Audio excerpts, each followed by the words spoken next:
Hello, my dear students. Welcome to our Easy Class YouTube channel.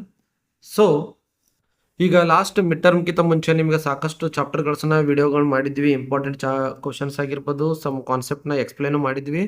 So ಈಗ ಏನು ಸರಣಿ papers ಅಥವಾ ಸರಣಿ ಎಕ್ಸಾಮ್ಸ್ ಅಥವಾ ಸೀರೀಸ್ ಎಕ್ಸಾಮ್ಸ್ ಅಂತ ಏನು ಹೇಳ್ತೀವಿ ಅವು ಸ್ಟಾರ್ಟ್ ಆಗುವಂಥ ಚಾನ್ಸಸ್ ಇದೆ ಈ ಮಂತಲ್ಲಿ.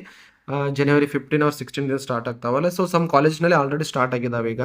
ಸೊ ಅದಕ್ಕಾಗಿ ಮಿಡ್ ಟರ್ಮ್ ಆದ ನಂತರ ಬರುವಂಥ ಚಾಪ್ಟರ್ಸ್ಗಳು ಯಾವ್ಯಾವ ಅದಾವಲ್ಲ ಅವತ್ರ ಇಂಪಾರ್ಟೆಂಟ್ ಕ್ವಶನ್ಸ್ ಏನದಲ್ಲ ಅದನ್ನು ಈ ಒಂದು ಬರುವಂಥ ವಿಡಿಯೋಗಳಲ್ಲಿ ನಾವು ಡಿಸ್ಕಸ್ ಮಾಡ್ಕೊತ ಹೋಗ್ತೀವಿ. ಓಕೆ, ಸೊ ಈಗ ಫಸ್ಟ್ 9ನೇ ಚಾಪ್ಟರ್ ಅಥವಾ 9th ಚಾಪ್ಟರ್ ಆಗಿರುವಂಥ ರೇ ಆಪ್ಟಿಕ್ಸ್ ಆ್ಯಂಡ್ ಆಪ್ಟಿಕಲ್ ಇನ್ಸ್ಟ್ರೂಮೆಂಟ್ ಅಂತ ಏನು ಚಾಪ್ಟರ್ ಇದೆಯಲ್ಲ, ಸೊ ಈ ಚಾಪ್ಟರ್ನ ನಾವು ಡಿಸ್ಕಷನ್ ಮಾಡೋಣ. ಓಕೆ, ಸೊ ಈ ಚಾಪ್ಟರಿಂದ ನಿಮಗೆ ಒಂದು MCQ ಅಥವಾ ಒಂದು ಯಾವುದಾದ್ರೂ fill in the blanks board exam point of view ಆಗಿರ್ಬೋದು, ಆಮೇಲೆ 2 marks question or 3 marks question ಬರುವಂಥ ಚಾನ್ಸ್ ಇದೆ. ಮತ್ತು 5 ಮಾರ್ಕ್ಸ್ ಒಂದು ಡೆರಿವೇಷನ್ ಅಥವಾ 5 ಮಾರ್ಕ್ಸ್ ನ್ಯೂಮೆರಿಕಲ್, ಸೊ ಯಾವುದಾದ್ರೂ ಒಂದು ಕ್ವಶನ್ ಬರುವಂಥ ಚಾನ್ಸ್ ಇದೆ. ನಿಯರ್ಲಿ 9 to 10 ಮಾರ್ಕ್ಸ್ ಬರುವಂಥ ಈ ಚಾಪ್ಟರಿಂದ ಪಾಸಿಬಿಲಿಟಿ ಇದೆ. ಓಕೆ, ಸೊ ಆಲ್ಮೋಸ್ಟ್ 2 ಮಿಸ್ ಆದರೆ 3, 5 ಥಿಯರಿ ಮಿಸ್ ಆದರೆ ನ್ಯೂಮೆರಿಕಲ್ಸ್ ಈ ಟೈಪ್ ಇರೋದ್ರಿಂದ ಆಲ್ಮೋಸ್ಟ್ ನೀವು ಎಲ್ಲಾನು ರಿವಿಷನ್ ಮಾಡ್ತಾ ಹೋದರೆ ಈ ಚಾಪ್ಟರ್ ನಿಮಗೆ 10 to 11 ಮಾರ್ಕ್ಸ್ ಮಟ್ಟ ನಿಮ್ಗೆ ಈಸಿಲಿ ಮಾರ್ಕ್ಸ್ನ ತೆಗೆದುಕೊಡ್ತೀವಿ. ಓಕೆ, ಸೊ ಈಗ ನಾ ರೆಡಿ ಮಾಡಿರುವಂಥ ಅಥವಾ ಈ PDF-ನಲ್ಲಿ ಆಲ್ಮೋಸ್ಟ್ ಏನಿದೆಪ್ಪ ಅಂತಂದರೆ multiple choice 2 marks question fill in the blanks ಇದೆ. ಸೊ ಮಲ್ಟಿಪಲ್ ಚಾಯ್ಸ್ನ ನಿಮ್ಗೆ ಏನಾದರೂ ಬೇಕಾದ್ರೆ ನಾನು ನೆಕ್ಸ್ಟ್ ವಿಡಿಯೋನಲ್ಲಿ ಎಕ್ಸ್ಪ್ಲೇನ್ ಮಾಡ್ತೀನಿ, ಕಮೆಂಟ್ ಮಾಡಿ. ಸೊ ಇವೆಲ್ಲ ಮಲ್ಟಿಪಲ್ ಚಾಯ್ಸ್ ಕ್ವಶನ್ ಇದೆ. ಸೊ ನಾವು 2 or 3 ಮತ್ತು 5 ಮಾರ್ಕ್ಸ್ ಕ್ವಶನ್ನ ನಿಮ್ಮ ಹತ್ರ ಡಿಸ್ಕಸ್ ಮಾಡ್ತೀನಿ. ಸೊ ಇವೆಲ್ಲ ನೋಡಿ ಸಾಕಷ್ಟು ಕ್ವಶನ್ಸ್ ಇವೆ. ಸೊ ಪ್ರಾಕ್ಟೀಸ್ ಮಾಡೋಕೆ ನಿಮಗೆ ಹೆಲ್ಪ್ ಆಗ್ಬೋದು, ಸ್ಕ್ರೀನ್ಶಾಟ್ ತೊಗೊಳ್ಬೋದು ನೀವು. ಸೊ ಇವೆಲ್ಲ MCQ ಕ್ವಶನ್ಸ್ ಇದ್ದಾವೆ. ಆಮೇಲೆ ಇಲ್ಲಿ ಬಂದುಬಿಟ್ಟು ನಿಮಗೆ fill in the blanks questions ಇದೆ. ಓಕೆ, ಈಗ ನಾವು 2 ಮಾರ್ಕ್ಸ್ ಕ್ವಶನ್ಸ್ನ ನೋಡೋಣ. ಓಕೆ, ಸೊ 2 ಮಾರ್ಕ್ಸ್ ಕ್ವಶನ್ಸ್ ಬಂದುಬಿಟ್ಟು ಫಸ್ಟಿಗೆ ಏನು ಕೇಳಿದಾರಪ್ಪ ಅಂದ್ರೆ ಲಾ ಆಫ್ ರಿಫ್ಲೆಕ್ಷನ್ಸ್ನ state the laws of reflections ಕೇಳಿದ್ದಾರೆ. ಸೊ ಲಾಸ್ ಆಫ್ ರಿಫ್ಲೆಕ್ಷನ್ನ ನೀವು ರೈಟ್ ಮಾಡಬೇಕಾಗುತ್ತೆ. ಸೊ 2 ಲಾಸ್ ಬರೆದ್ರೆ 2 ಮಾರ್ಕ್ಸ್ ಕ್ವಶನ್ ಬರುತ್ತೆ. So next state laws of refraction ಅಂತ ಕ್ವಶನ್ ಇದೆ. Okay, so state laws of ರಿಫ್ರಾಕ್ಷನ್ಗೆ ಸಂಬಂಧಪಟ್ಟಂಥ ಲಾಗಳನ್ನು ನೀವು ಬರಿಬೇಕಿಲ್ಲಿ. ಓಕೆ, ಫಸ್ಟ್ ಕ್ವಶನ್ ಏನು ಬಂದಿತ್ತು, state the laws of reflection ಅಂತ ಇತ್ತು. So next state the laws of refraction ಅಂತ ಇತ್ತು. So next give the condition for TIR ಅಂತಂದರೆ ಟೋಟಲ್ ಇಂಟರ್ನಲ್ ರಿಫ್ಲೆಕ್ಷನ್ ಆಗೋಕ್ಕೆ ಬೇಕಾಗಿರುವಂಥ ಕಂಡೀಷನ್ ಕೇಳ್ಬೋದು 2 ಮಾರ್ಕ್ಸಿಗೆ.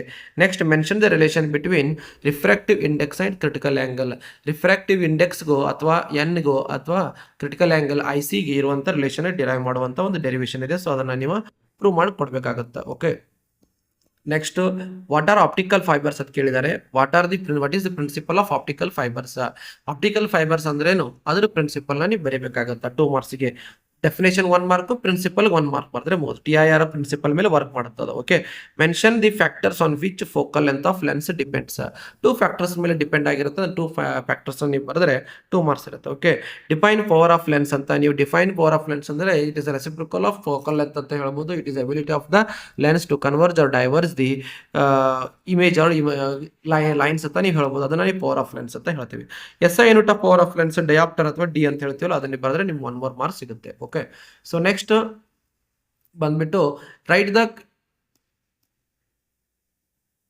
8th ಕ್ವಶನ್ ನೋಡಿ. ಓಕೆ, ಸೊ 8th ಕ್ವಶನ್ ಏನಿದೆ, right the expression for refractive index of prism in terms of angle of prism and angle of minimum deviation ಅಂತ ಹೇಳಿದೆ. Okay, so N equals to sine A plus delta M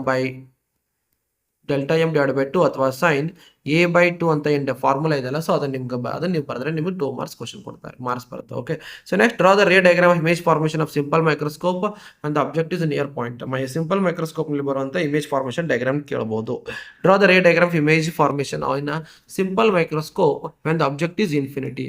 near the microscope ಆಮೇಲೆ infinity ಇದ್ದಾಗ ಎರಡು ಇದ್ದಲ್ಲಿ ಯಾವುದಾದ್ರೂ ಕೇಳಬಹುದು ಅಂತ ಕೊಟ್ಟಿದ್ದಾರೆ. ಪಾಸಿಬಲ್ ಕ್ವಶನ್ ಇದು. Okay, write it the expression for magnification of the image formed in simple microscope. Simple ಮೈಕ್ರೋಸ್ಕೋಪ್ನಲ್ಲಿ ಮ್ಯಾಗ್ನಿಫಿಕೇಶನ್ ಇರುವಂಥ ಒಂದು ಫಾರ್ಮುಲಾ ಎಕ್ಸ್ಪ್ರೆಷನ್ ಇದೆ, ಅದನ್ನು ಬರೆದ್ರೆ 2 ಮಾರ್ಕ್ಸ್ ಕೇಳಬಹುದು. Draw the ray diagram of image formation in compound ಮೈಕ್ರೋಸ್ಕೋಪ್ನಲ್ಲಿ ಕೇಳಿದ್ದಾರೆ ray diagram.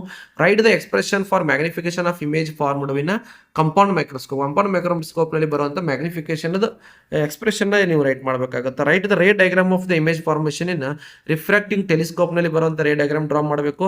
Write the expression for magnification of formed in refracting telescope. So almost ಈ ಕ್ವಶನ್ಸ್ ಸೊ ಬರುವಂತ ಚಾನ್ಸ್ ಇರುತ್ತಾ. ಸೊ ಏನಾದರೂ ಟಫ್ ಆಗಿದ್ದು ಸೊ ಕ್ವಶನ್ಸ್ ನ tricky ಮಾಡಬೇಕಾಗಿತ್ತು. So almost ಇದು ಲಾಸ್ಟ್ ಬರುವಂತ ಕಾನ್ಸೆಪ್ಟ್ ಇರೋದ್ರಿಂದ ಇವು ಕ್ವಶನ್ ಬರುವಂತ ಚಾನ್ಸ್ ಇರುತ್ತೆ. So first Snell's law, laws of reflection, refraction, TIR ಆಗಿರ್ಬೋದು, ಈ ರೀತಿ ಕ್ವಶನ್ಸ್ ಗಳನ್ನ ಕೇಳ್ತಾ ಇದ್ರು. ಸೊ ಈಗ ರೀಸೆಂಟ್ ಆಗಿ ಬರುವಂತ ಚಾನ್ಸ್ ನಲ್ಲಿ ಈ ಕ್ವಶನ್ಸ್ ಕೇಳಬಹುದು. ಸೊ ನೋಡ್ಕೊಳ್ಳಿ, ಟೆಲಿಸ್ಕೋಪ್ ಆಗಿರ್ಬೋದು, ಮೈಕ್ರೋಸ್ಕೋಪ್ ಆಗಿರ್ಬೋದು, ಸಿಂಪಲ್ ಮೈಕ್ರೋಸ್ಕೋಪ್, ಕಂಪೌಂಡ್ ಮೈಕ್ರೋಸ್ಕೋಪ್, ಇವ್ರ ಮೇಲೆ ಬರುವಂತ ರೇ ಡಯಾಗ್ರಾಮ್ಸ್, ಆಮೇಲೆ ಅಲ್ಲಿ ಬರುವಂತಹ ಎಕ್ಸ್ಪ್ರೆಷನ್ ಗಳನ್ನ ನೀವು ನೋಡ್ಕೊಂಡು ರಿವಿಷನ್ ಮಾಡ್ಕೊಂಡು ಹೋಗಬೇಕಾಗುತ್ತೆ. ಸಿಂಪಲ್ ಒಂದು ನ್ಯೂಮೆರಿಕಲ್ ಕೇಳುವಂತ ಚಾನ್ಸ್ ಇದೆ. ಏನೋ object is placed at distance of 25 centimetre from the concave mirror, focal length is 15 centimetre ಅಂದಾರ. Find the position of image formula ಅಂದ್ರೆ ವಿ ನೀವು ಫೈಂಡ್ ಮಾಡಬೇಕಾಗತ್ತಾ ಈ ಕ್ವಶನ್ ಅಲ್ಲಿ. ಓಕೆ, ಸೊ ನೆಕ್ಸ್ಟ್ ಬಂದ್ಬಿಟ್ಟು 3 ಮಾರ್ಕ್ಸ್ ಕ್ವಶನ್ ನೋಡೋಣ ಏನೇನಿದೆ. 3 ಮಾರ್ಕ್ಸ್ ಕ್ವಶನ್ ಅಲ್ಲಿ first the sign convention in geometric optics ನಲ್ಲಿ ಬರುವಂತ ಸೈನ್ ಕನ್ವೆನ್ಷನ್ ಎಕ್ಸ್ಪ್ಲೇನ್ ಮಾಡಕ್ಕೆ ಕೇಳಬಹುದು. Prove that focal length spherical mirror half of the radius of curvature ಅಂತ ಹೇಳಿದ್ದಾರೆ. Okay, so focal length is F = R/2 ಅಂತ ಏನು formula ಬರುತ್ತಲ್ಲ ಅದನ್ನ ನೀವು ಪ್ರೂವ್ ಮಾಡಿ ತೋರಿಸಬೇಕು. Give the 3 applications of optical fibres. Optical fibres 3 applications ಬರೆದ್ರೆ ನಿಮ್ 3 ಮಾರ್ಕ್ಸ್ ಕೇಳುವಂತ ಚಾನ್ಸ್ ಇದೆ. A small telescope has objective lens focal length 144 centimetre. Eyepiece focal length is 6 centimetre. What is the magnifying power of telescope? So ನಿಮಗೆ magnifying power of telescope formula ಗೊತ್ತಿದ್ರೆ ನೀವು ಈ formula put ಮಾಡಿ ಈ answer ನೀವು easily find ಮಾಡಬಹುದು. So next 5 marks question ನೋಡೋಣ. Okay, so 5 marks question ಅಲ್ಲಿ ಬಂದ್ಬಿಟ್ಟು ಲೈಟ್ ಚಾಪ್ಟರ್ ನಿಂದ ಅಥವಾ ರೇ ಆಪ್ಟಿಕ್ಸ್ ಚಾಪ್ಟರ್ ನಲ್ಲಿ ವೆರಿ ಇಂಪಾರ್ಟೆಂಟ್ ಅಂದ್ರೆ ಮಿರರ್ ಫಾರ್ಮುಲಾ ಕೇಳಬಹುದು. ಇನ್ನೊಂದು derive the relation between N1/U, N2/V ಅಥವಾ N2 - N1/R ಅಂತ ಹೇಳ್ತಾರೆ. ಸೊ ಇದು ಈ ಸಿಂಬಲ್ ಇರುವಂತ surface refracting through the surface ಅಂತ ಬರುತ್ತೆ. ಇದನ್ನ ನಿಮಗೆ ಕೇಳುವಂತ ಚಾನ್ಸ್ ಇರುತ್ತೆ. ಅಥವಾ ಇದನ್ನ ಕ್ವಶನ್ ಹೆಂಗೆ ಕೇಳಬಹುದು, derive the relation between NUV and R ಅಥವಾ refracting through the spherical surface. ನೆನಪಿಟ್ಟುಕೊಳ್ಳಿ, refracting through the spherical surface ಅಂದ್ರೆ ಈ ಡೆರಿವೇಶನ್ ನೀವು ಸಾಲ್ವ್ ಮಾಡಬೇಕಾಗುತ್ತಾ. ನೆಕ್ಸ್ಟ್ ಬರುವಂತದ್ದು ಲೆನ್ಸ್ ಮೇಕರ್ಸ್ ಫಾರ್ಮುಲಾ ಅಂತ ಬರುತ್ತಲ್ಲ. ಸೊ ಅದನ್ನು ನೀವು waste of the times repeat ಆಗಿರುವಂತ ಡೆರಿವೇಶನ್ ಈ 3 1 2 3. ಹಾಗೆ ಇನ್ನೊಂದು ಇಂಪಾರ್ಟೆಂಟ್, ವೆರಿ ಇಂಪಾರ್ಟೆಂಟ್ ಅಥವಾ ಆಲ್ಮೋಸ್ಟ್ ಸಿಂಪಲ್ ಆಲ್ಮೋಸ್ಟ್ ಕೇಳುವಂತ ಕ್ವಶನ್ ಇರೋದು ಇನ್ನೊಂದು ಯಾವ್ದಪ್ಪ ಅಂದ್ರೆ obtain the expression for ಇಕ್ವಿವಾಲೆಂಟ್ focal length of combination of 2 thin lengths 1/F = 1/F1 + 1/F2 ಅಂತ ಏನು ಡೆರಿವೇಶನ್ ಬರುತ್ತಲ್ಲ ಅದನ್ನು ನಿಮಗೆ ಕೇಳುವಂತ ಚಾನ್ಸ್ ಇದೆ. ಸೊ ಇವು ಮೋಸ್ಟ್ ಇಂಪಾರ್ಟೆಂಟ್ ಕ್ವಶನ್ ಆಗಿದೆ 4th ಕ್ವಶನ್ ನಲ್ಲಿ. ಸೊ 5th ನಲ್ಲಿ ಬರ್ಬಿಟ್ಟು ಪ್ರಿಸಮ್ ದ ರಿಫ್ರಾಕ್ಟಿವ್ ಇಂಡೆಕ್ಸ್ ಬರುವಂತಹ ಒಂದು ಡೆರಿವೇಶನ್ ಇದೆಲ್ಲ ಅದನ್ನು ಕೇಳುವಂತ ಚಾನ್ಸ್ ಇದೆ. ಅಥವಾ ಇದ್ರ ಮೇಲೆ ನ್ಯೂಮರಿಕಲ್ಸ್ ಕೇಳ್ತಾರೆ. ಸೊ ಆಲ್ಮೋಸ್ಟ್ ನೀವು ಯಾವುದೇ ರೀತಿ ಮಾರ್ಕ್ಸ್ ನ ಬಿಡೋಲ್ದೆ ಅಷ್ಟು ಮಾರ್ಕ್ಸ್ ಬೇಕಂದ್ರೆ ಅಷ್ಟು ಕ್ವಶನ್ಸ್ ನ ಪ್ರಾಕ್ಟೀಸ್ ಮಾಡ್ಕೊಳ್ಳಿ, ಅಷ್ಟು ಡೆರಿವೇಶನ್ ಗಳನ್ನ ಪ್ರಾಕ್ಟೀಸ್ ಮಾಡ್ಕೊಳ್ಳಿ, ಅಷ್ಟು ಬರುವಂತ ನ್ಯೂಮರಿಕಲ್ಸ್ ನ ಒಂದ್ಸಲ ಪ್ರಾಕ್ಟೀಸ್ ಮಾಡ್ಕೊಂಡ್ರೆ ಆಲ್ಮೋಸ್ಟ್ ಈ ಚಾಪ್ಟರ್ ಇಂದ ನೀವು ಮತ್ತೆ ಹೇಳ್ತಾ ಇದ್ದೀನಿ 11 ರಿಂದ 10 ಮಾರ್ಕ್ಸ್ ಈಸಿಲಿ ತೆಗಿಬಹುದು. ಓಕೆ, ಸೊ ಏನಿಲ್ಲ, ಇವು ಅಷ್ಟೇ 5 ಮಾರ್ಕ್ಸ್ ಡೆರಿವೇಶನ್ಸ್ ಇಂಪಾರ್ಟೆಂಟ್. ಯಾವ್ಯಾವು?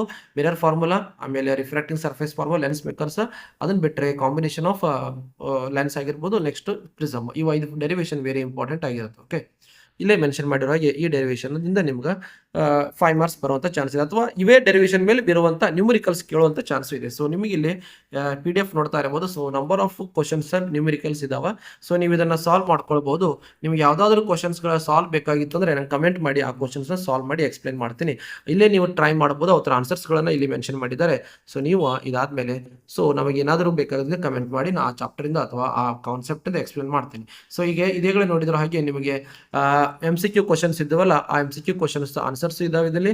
ಸೊ ಅದರಲ್ಲಿ ಬರುವಂತ fill in the blanks answers ಇವೆ. ಸೊ ಆಲ್ಮೋಸ್ಟ್ ಅಲ್ಲಿ ನಿಮಗೆ ಎಲ್ಲ ಪ್ಯಾಕೇಜ್ ಇರುವಂತಹ ಒಂದು ವಿಡಿಯೋ ಮಾಡಿದ್ದೀನಿ ಲೈಟ್ ಚಾಪ್ಟರ್ ಮೇಲೆ ಬರುವಂತಹ. ಸೊ ಆಲ್ಮೋಸ್ಟ್ ನಿಮಗೆ ಹೆಲ್ಪ್ ಆಗುತ್ತೆ ಅಂತ ಅನ್ಕೊಳ್ತೀನಿ. ಸೊ ಇದೇ ರೀತಿ ವೇ ಆಪ್ಟಿಕ್ಸ್ ಆಗಿರ್ಬೋದು, ಡ್ಯುಯಲ್ ನೇಚರ್ ಆಗಿರ್ಬೋದು, ಅಟಮ್ಸ್, ನ್ಯೂಕ್ಲಿಯೈ, ಸೆಮಿ ಕಂಡಕ್ಟರ್ ಅಂತ ಅಷ್ಟು ಚಾಪ್ಟರ್ ಮಾಡ್ತೀನಿ. ಸೊ ನಿಮ್ಗೆ ಏನಾದರೂ ಮತ್ತೆ ಯಾವ್ದಾದ್ರು ಕಾನ್ಸೆಪ್ಟ್ ಅಥವಾ ಏನಾದರೂ ಬೇಕಾದ್ರೆ ಕಮೆಂಟ್ ಸೆಕ್ಷನ್ ಅಲ್ಲಿ ಕಮೆಂಟ್ ಮಾಡ್ಬೋದು, ನಾವು ಎಕ್ಸ್ಪ್ಲೇನ್ ಮಾಡ್ತೀವಿ. ಓಕೆ, ಸೊ ವಿಡಿಯೋನ ಶೇರ್ ಮತ್ತು ಲೈಕ್ ಮಾಡೋದನ್ನ ಮರಿಬೇಡಿ. ಓಕೆ ಸ್ಟೂಡೆಂಟ್ಸ್, ಬಾಯ್.